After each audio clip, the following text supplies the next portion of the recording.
मेरे जाने से होगा। मोदी जी को चला अब जगना ही ना होगा, अब समय आ गया है उनके जगने का। 5 साल में एक बार जगते हैं।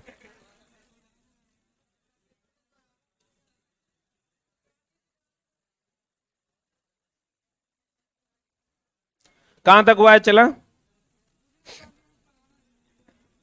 गुणित अनुपात का नियम। आज हम लोग इस चैप्टर को फिनिश करेंगे।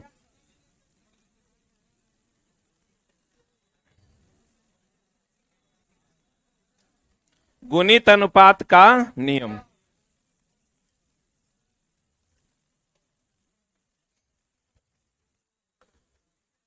अब कहता है चला, गुणित अनुपात के नियम 1803 में किसने दिया था? जॉन डाल्टन ने। यदि दो तत्व संयोजित होकर एक से अधिक यौगिक बनाते हैं तो एक तत्व के साथ दूसरे तत्व के संयुक्त होने वाले द्रव्यमान छोटे पूर्णांकों के अनुपात में होते हैं। कहने का मतलब यह हुआ चला कि अगर हाइड्रोजन है H2, गौर फरमाइएगा,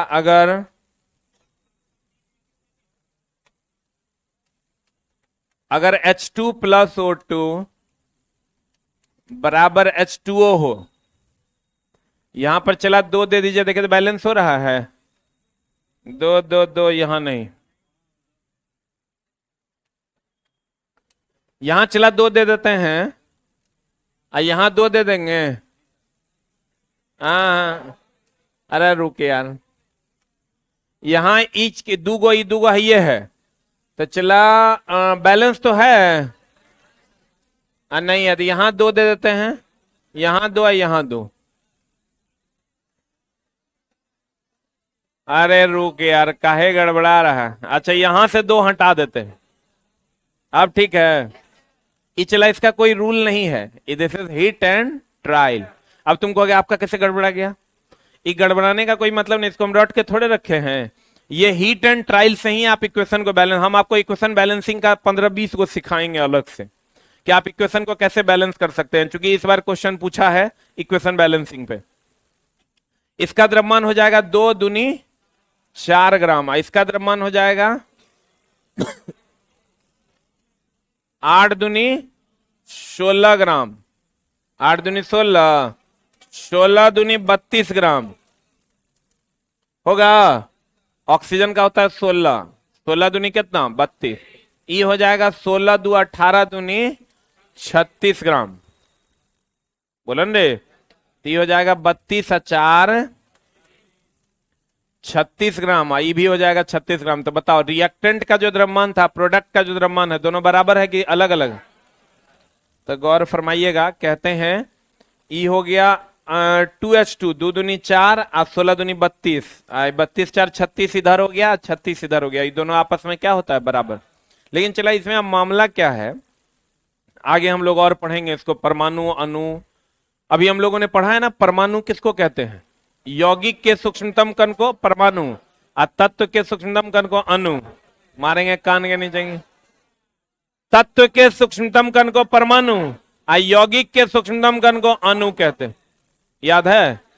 तत्व के सूक्ष्मतम कण को परमाणु और यौगिक के सूक्ष्मतम कण को अणु कहते हैं, बोलन रे। तो एक बात बताइए आप, अगर ये थोड़ा सा अप लेवल में हम लोगों को जाके पढ़ना होगा, चला इसमें परमाणु कितने?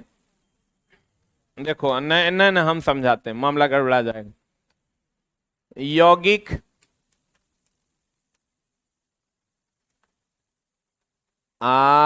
परमाणु,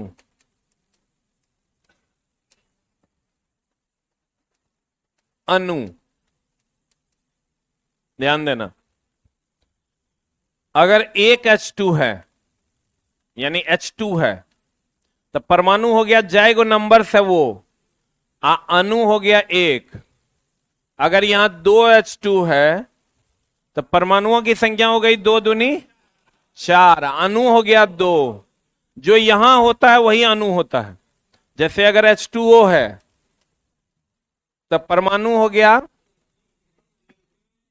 2 1 3, कैगो है H2O? एगो, एकेगो ना है, तो ये हो गया अणु। आप कहिएगा ऐसा क्यों होता है? तो तत्व जो हम लोग गिनते हैं उसका जो सूक्ष्मतम कण होगा वो परमाणु होगा। तो 2 गो ई हो गया, 1 गो ई हो गया, 3 गो हो गया। अणु होता है यौगिक का सूक्ष्मतम कण। किसका सूक्ष्मतम कण?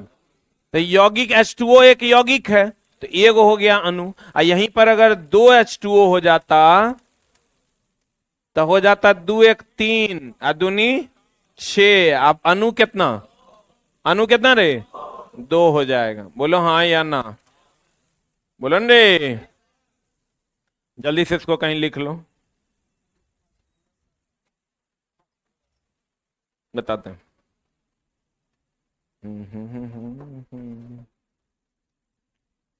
हो गया है, जल्दी लिख।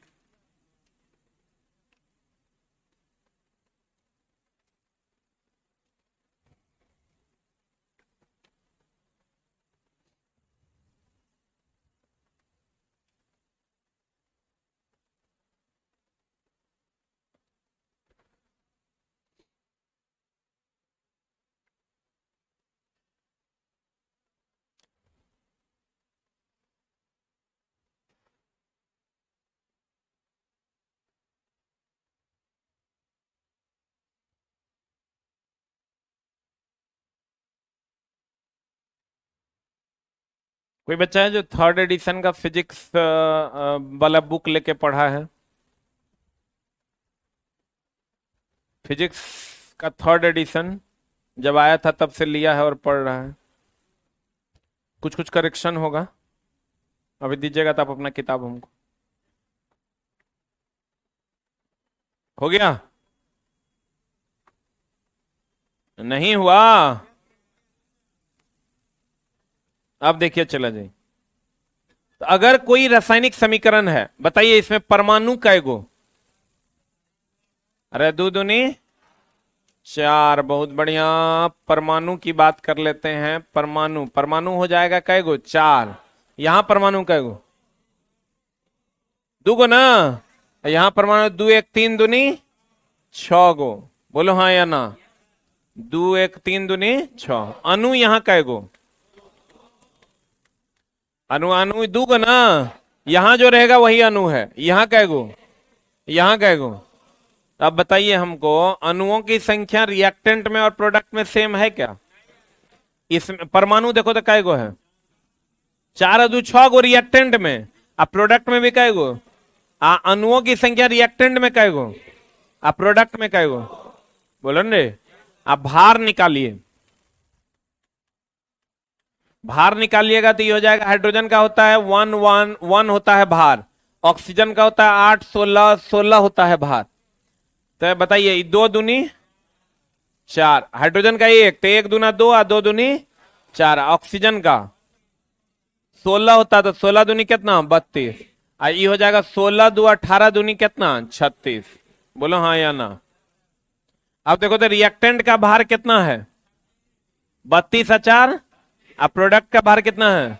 नहीं निकालने आता, कोई बात नहीं, आगे हम निकालना भी आपको सिखाने वाले हैं। इसका मतलब ये हुआ कि ये बराबर है परमाणु की नहीं है? अरे रिएक्टेंट और प्रोडक्ट में बराबर है। ये बराबर बराबर है और ये बराबर नहीं है, और ये बराबर है। बोलो न रे। तो देखिए, एक होता है संरक्षण का सिद्धांत। संरक्षण का सिद्धांत कहता है कि अभी जो है, कल भी अगर वो नहीं बदला, परसों भी वो नहीं बदला, तो वो संरक्षित है। जैसे अभी अगर आपके पास, किसी के पास सोने का लॉकेट है और वो कल भी था, परसों भी रहेगा और तरसों भी रहेगा, तो कहते हैं वो संरक्षित है। क्या है वो? तो चला, यहां द्रव्यमान जो रिएक्टेंट में अभी भी है, प्रोडक्ट में भी वही है, तो कहेंगे ये द्रव्यमान संरक्षण के सिद्धांत पर काम करता है। वही ये संतुलित समीकरण होगा तब। अगर असंतुलित है, आप कहिएगा ये संतुलित है कि असंतुलित है, देख लो। ये समीकरण संतुलित है। अगर यही चला असंतुलित होता, असंतुलित समीकरण होता, तो होता H2 plus O2 is equal to H2O। ये असंतुलित समीकरण है। बोले वे नहीं करेगा। तो अगर असंतुलित समीकरण बताओ तो कुछ भी बराबर होगा क्या? तो असंतुलित समीकरण में देखो यहां पर अगर परमाणु निकालेंगे 2 और 2 4, इस साइड कितना है 2 1 3 न रे। अणु निकालेंगे तो 1 1 2, इधर 1 1 है। द्रव्यमान निकालेंगे तो ये हो जाएगा 2 और 16 दूनी 32, 32 दू 34 हो जाएगा, ये 18 दू 20 होगा। असंतुलित रासायनिक समीकरण, संतुलित रासायनिक समीकरण में जितना हाइड्रोजन इधर होगा उतने हाइड्रोजन इधर होगा। असंतुलित रासायनिक समीकरण में जितना हाइड्रोजन इधर होगा उतना हाइड्रोजन इधर हो, यह जरूरी नहीं है। बोलन रे, हो भी सकता है और नहीं भी। आप कहिएगा जैसे जिसमें जरूरी नहीं है, तो जैसे कार्बन ले लो, carbon plus oxygen is equal to CO2। इस संतुलित भी यही है और संतुलित भी यही है। बोलवे नहीं करेगा। तो चला, कहने का मतलब यह हुआ कि संतुलित रासायनिक समीकरण में कौन कौन बराबर रहता है, एगो परमाणु बराबर होता है और एगो परमाणु भार बराबर, अणुओं की संख्या बराबर नहीं होती।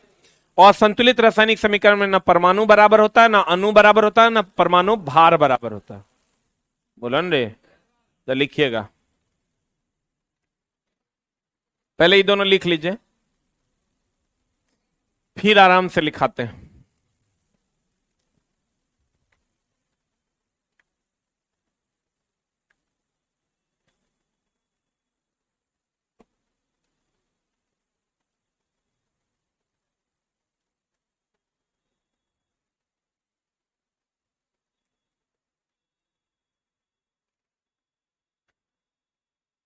हो गया? कलम आपका क्यों नहीं चल रहा है? मतलब सड़ा हुआ कलम लेके चलाते हैं पढ़ने।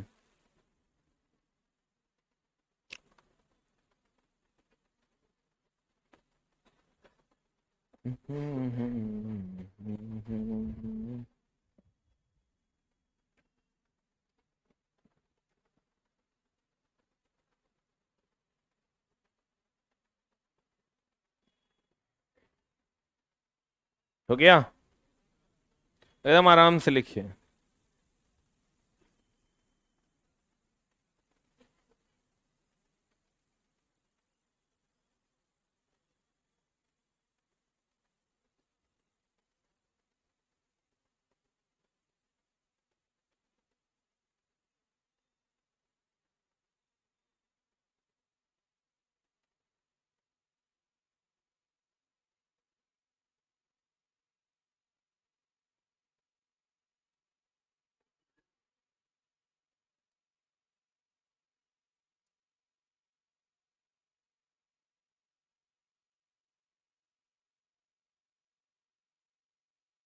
हो गया? चला,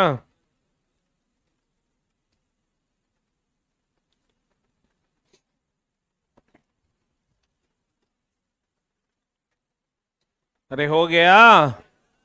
तो हम ये कह सकते हैं संतुलित रासायनिक समीकरण भार और द्रव्यमान केमिस्ट्री में सेम होता है, याद रखना। फिजिक्स में भार और द्रव्यमान अलग अलग होता है। संतुलित रासायनिक समीकरण जो है वो द्रव्यमान संरक्षण के सिद्धांत पर काम करता है। अरे ये कह सकते हैं, क्योंकि रिएक्टेंट का जो द्रव्यमान है वही प्रोडक्ट का द्रव्यमान है। तो लिखिएगा संतुलित रासायनिक समीकरण, संतुलित रासायनिक समीकरण द्रव्यमान संरक्षण के सिद्धांत पर, संतुलित रासायनिक समीकरण द्रव्यमान संरक्षण के सिद्धांत पर कार्य करता है।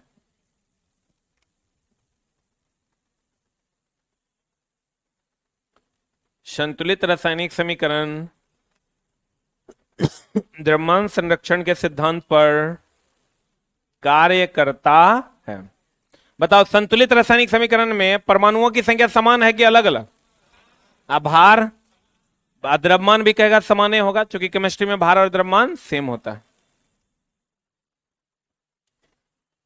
अब देखिए चला, कहते हैं क्वथनांक, ये हमेशा ध्यान रखिएगा चला जी, अशुद्धि मिलाने से क्वथनांक बढ़ता है। फॉर एग्जाम्पल गलनांक घटता है।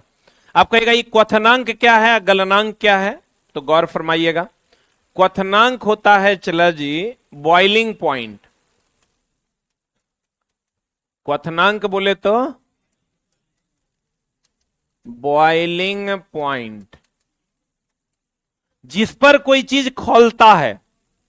हे रे, क्वथनांक बोले तो बॉइलिंग पॉइंट जिस पर कोई चीज क्या होता है, खौलता है, और एक होता है गलनांक जिस पर कोई चीज गल जाता है। एक बात बताइए, गलनांक बोले तो मेल्टिंग, मेल्टिंग अगर पॉइंट की बात करें जिस पर कोई चीज गल जाता है।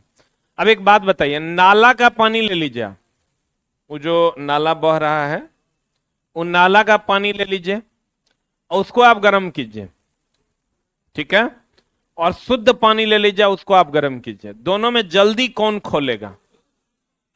पक्का? इसका मतलब अशुद्धि मिलाने से, अगर ये नाला का पानी है, नाला का पानी है और ये हो गया शुद्ध पानी, शुद्ध पानी है, तो नाला का पानी अगर चला 110, शुद्ध पानी 100 डिग्री सी पर खोलेगा, तो नाला का पानी 110 पर खोलेगा, बोले ने। इसका मतलब यह हुआ कि इसका बॉइलिंग पॉइंट नाला अशुद्धि मिलाने मिल जाने से बॉइलिंग पॉइंट बढ़ा कि घटा? तो अशुद्धि मिलाने से क्वथनांक यानी बॉइलिंग पॉइंट यानी बॉइल करने का पॉइंट यानी खोलने का बिंदु जो होता है वो क्या हो जाता है, बढ़ जाता है। अब बताओ, अगर ये जम गया और ये भी जम गया तो इसमें तो अशुद्धि है, जमेगा तो आपस में जुड़ने देगा कि नहीं जुड़ने देगा? जुड़ने देगा। इसमें अशुद्धि है तो आपस में जुड़ने देगा, तो जल्दी कौन गलेगा? जल्दी नाला का पानी गलेगा कि शुद्ध पानी गलेगा? नाला का पानी गलेगा, क्योंकि इसमें अशुद्धि है, ये इसको बॉन्ड बनाने नहीं दे, बोलन रे। तो कहते हैं चला नाला का पानी जल्दी गलेगा, नाला का पानी जल्दी गलेगा, यानी अशुद्धि मिलाने से गलनांक घट जाता है और क्वथनांक बढ़ जाता है। लेकिन ये चला, जब क्वेश्चन आएगा ना एग्जाम हॉल में, तो आपको कहेगा पानी में नमक मिला दिए, फलना में चिलना मिला दिए, चिलना में ढकेलना मिला दिए, तो सबको तुम अशुद्धि मानना और नाला के पानी के जैसा ट्रीट करना, तो क्वेश्चन बन जाएगा। आपको जैसे कहेगा शुद्धि मिलाने से क्या होगा, तो कहेंगे जल्दी खोलेगा नहीं, अर्थात क्वथनांक बढ़ेगा, और जल्दी गल जाएगा, क्योंकि उसके बीच में अशुद्धि है तो बॉन्ड जल्दी टूटेगा, तो गलनांक क्या हो जाएगा, घट जाएगा। बोले वे नहीं करेगा। लिखिए, किताबें में लिखिए ना, अशुद्धि मिलाने से, अशुद्धि मिलाने से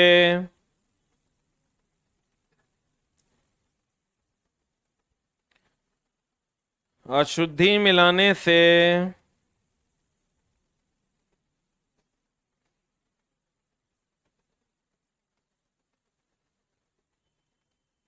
अशुद्धि मिलाने से क्वथनांक,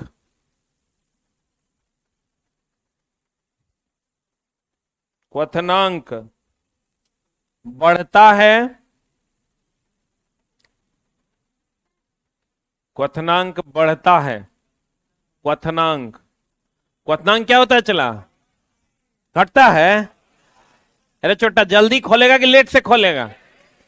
तो क्वथनांक बढ़ता है और गलनांक घटता है, और गलनांक घटता है। अब आपको चला जी करेगा क्या ना, ऑप्शन दे देगा, शुद्ध पानी में नमक मिलाने से क्वथनांक बढ़ता गलनांक घटता, क्वथनांक घटता गलनांक बढ़ता, क्वथनांक बढ़ता गलनांक बढ़ता, क्वथनांक घटता गलनांक घटता, मामला हो जाएगा गड़बड़। तो चला आप ध्यान रखिएगा, जल्दी खोलता नहीं है इसलिए क्वथनांक बढ़ता आ गलनांक घटता, बोलन रे। बहुत बढ़िया। अब एक बात बताओ, शुद्ध पानी अगर 100 डिग्री सी पर खोलेगा, तो अशुद्ध पानी जो होगा वो 100 से अधिक पर खोलेगा कि कम पर खोलेगा? जल्दी खोलेगा। अशुद्ध पानी मतलब दिमाग में इमेजिन करना, नाला का पानी, कहां का पानी? अब कहते हैं चला भारी जल, गुरु जल इसी को कहते हैं, ड्यूटेरियम ऑक्साइड, ये 101.4 डिग्री सी पर खोलता है। ईथर कितना डिग्री सी पर खोलता है? 34। ये सब याद करने की कोई जरूरत नहीं है। अब देखो, कहते हैं चला कुछ होता है जो विद्युत का कुचालक है, उसका लिस्ट है, वो विद्युत धारा का प्रवाह नहीं होने देता है। इसको ध्यान से देख लीजिए, विद्युत का कुचालक, विद्युत का क्या चला? कुचालक। विद्युत का मामला क्या है, गौर फरमाइएगा। विद्युत का कुचालक का लिस्ट है, जैसे रबर, पोर्सलीन, चीनी मिट्टी। कौन मिट्टी चला?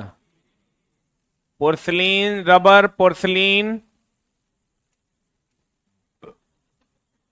चीनी मिट्टी। रबर, पोर्सलीन, चीनी मिट्टी, हाइड्रोकार्बन। हाइड्रोकार्बन किसको कहते हैं चला? जिसमें हाइड्रोजन और क्या हो?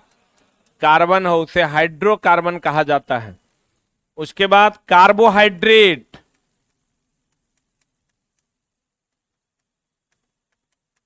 कार्बोहाइड्रेट, फिर शुद्ध जल, वर्षा का जल,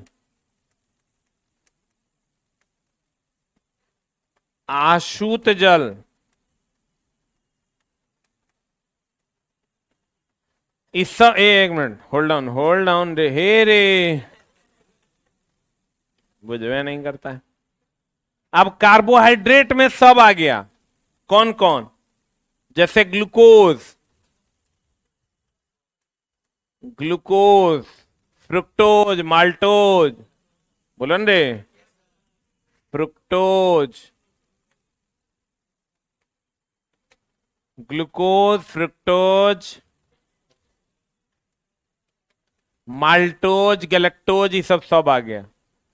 कभी कभी क्या होता है चला, शुद्ध जल भी ऑप्शन में रहता है, वर्षा का जल भी ऑप्शन में रहता है।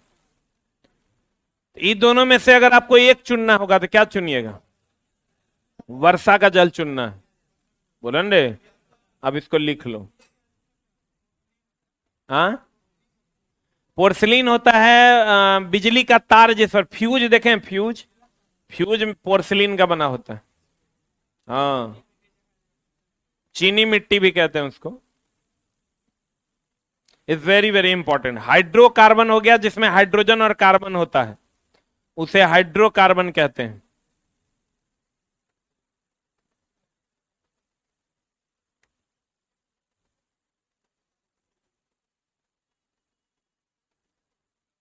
जिसमें हाइड्रोजन और कार्बन होगा उसे क्या कहेंगे चला जी? हाइड्रोकार्बन। पढ़ने के लिए चला बहुत कुछ है जो बुक में अभी तक दर्ज भी नहीं है, लेकिन नए ट्रेंड में क्वेश्चंस पूछे जा रहे हैं।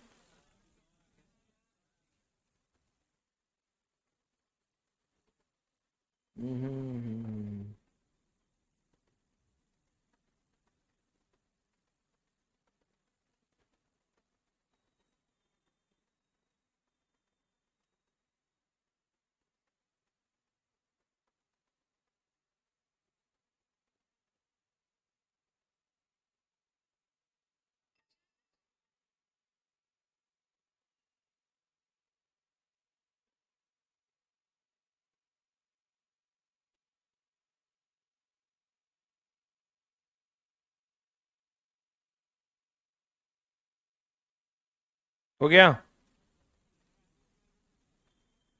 डिस्टिल वाटर वही हो गया।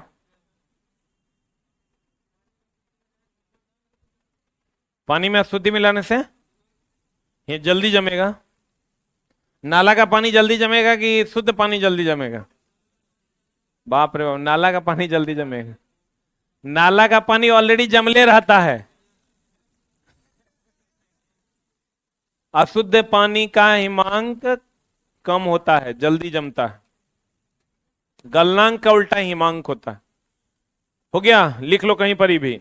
अशुद्ध पानी का हिमांक कम होता है, जमले रहता है, थोड़ा सा ठंडा करोगे फट से जम जाएगा। अशुद्ध पानी का हिमांक कम होता है। अशुद्ध पानी का हिमांक क्या होता है चला? कम होता है। अरे हुआ।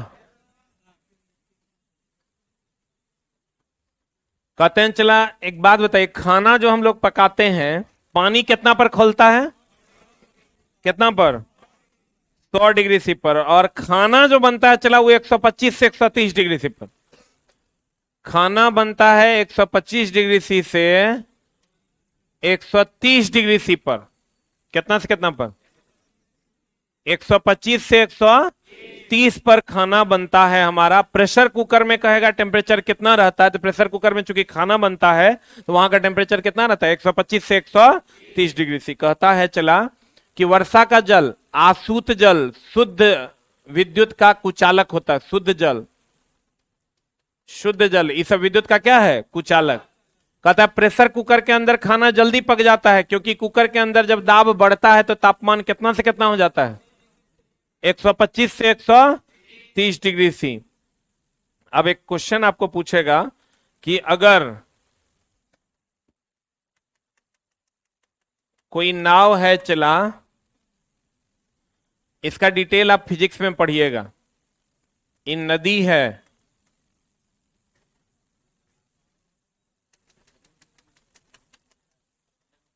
और ई समुद्र है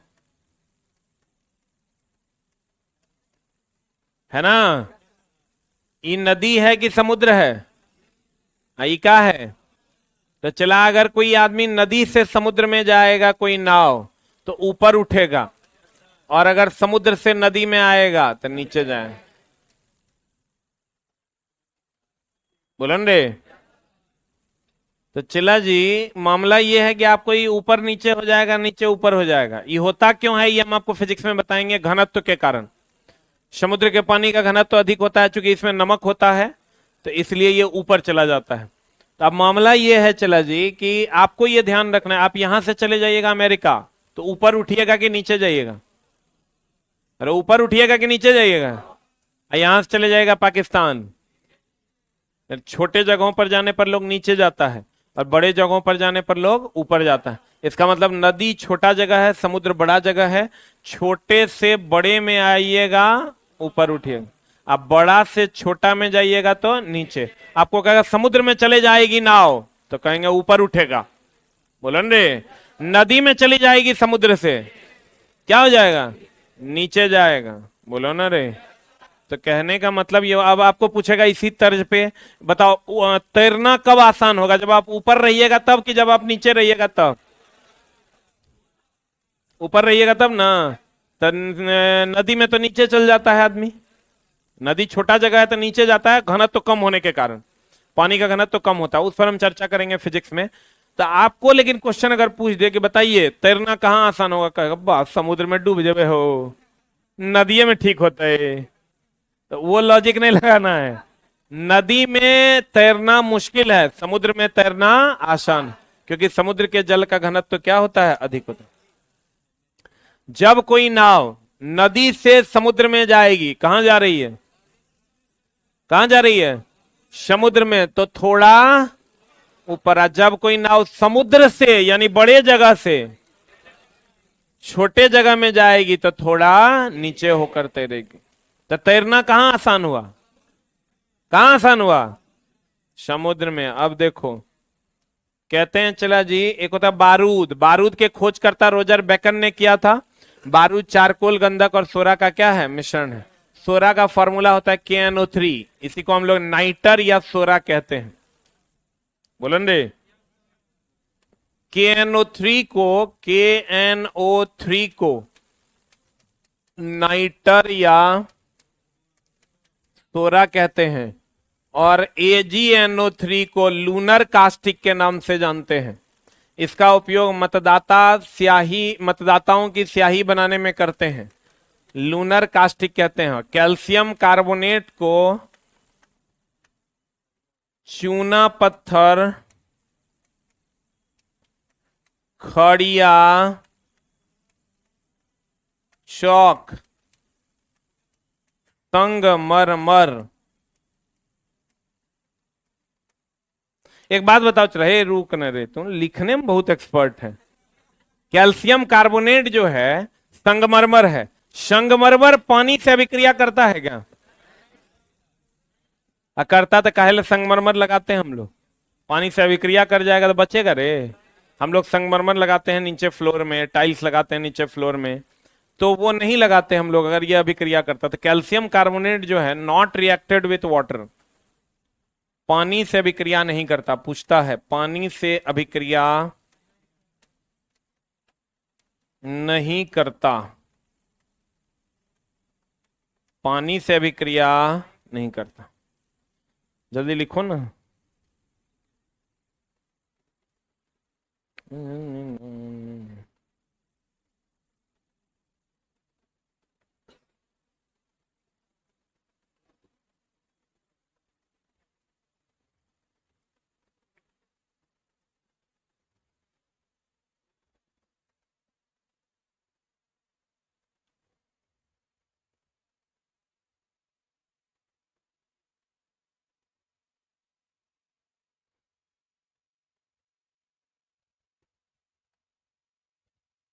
हो गया?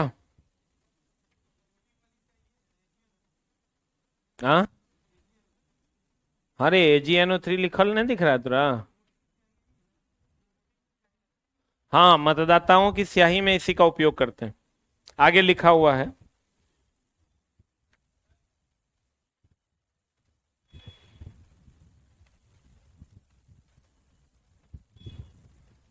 हाँ बोलिए। क्या? चौक पानी में घुलता है? ओरिजिनल चौक थोड़े, उसमें चूना मिला दिया जाता है, इसीलिए घुल जाता है। हो गया? अभिक्रिया करेगा चला अन्य उत्प्रेरक की उपस्थिति में। अरे हुआ। अब चला बताओ, मोती का जो मुख्य अवयव है वो भी है कैल्शियम कार्बोनेट। मोती का मुख्य अवयव कौन है? Calcium carbonate. अंडे का बाहरी आवरण बना होता है किससे? कैल्शियम कार्बोनेट से। कैप्सूल जो हम लोग खाते हैं वो लगता है प्लास्टिक है, लेकिन वो जिलेटिन प्रोटीन है। कौन प्रोटीन है? कैप्सूल जो चला हम लोग खाते हैं वो जिलेटिन प्रोटीन है। वो उसका बाहरी आवरण जो बना होता है वो जिलेटिन से बना होता है, जो पानी से अभिक्रिया करके गल जाता है। लेकिन हम लोग को देखने से लगता है वो क्या है? प्लास्टिक, जबकि वो प्लास्टिक है नहीं। अंडे का बाहरी आवरण किसका बना होता है? कैल्शियम का। मोती का मुख्य अवयव कौन है? कहता है चला एक होता है Hg, नाम तो सुना ही होगा, पारा, पारद या क्विक सिल्वर। Hg का बहुत सारा नाम है, इसको हम लोग पारा कहते हैं, इसको हम लोग पारद कहते हैं, इसको हम लोग क्विक सिल्वर कहते हैं। क्विक सिल्वर कहते हैं, इसको हम लोग द्रव धातु कहते हैं, द्रव धातु कहते हैं। इसी को हम लोग क्या कहते हैं? चला द्रव धातु कहते हैं, बस द्रव धातु कहते हैं। रस भी कहते हैं, कहते हैं पारद, रस, क्विक सिल्वर, द्रव धातु, इसको हम पारा को कहते हैं। मोती का मुख्य अवयव, अंडे का बाहरी आवरण, कैप्सूल का आवरण, और जिलेटिन जल में घुलनशील होता है, इसीलिए जल के साथ जब इसको खाते हैं तो वो अपने आप जल में क्या हो जाता है? घुल जाता है। लिख लो, जिलेटिन जल में घुलनशील होता है। जिलेटिन किसमें घुलनशील होता है? चला जल में घुलनशील होता है।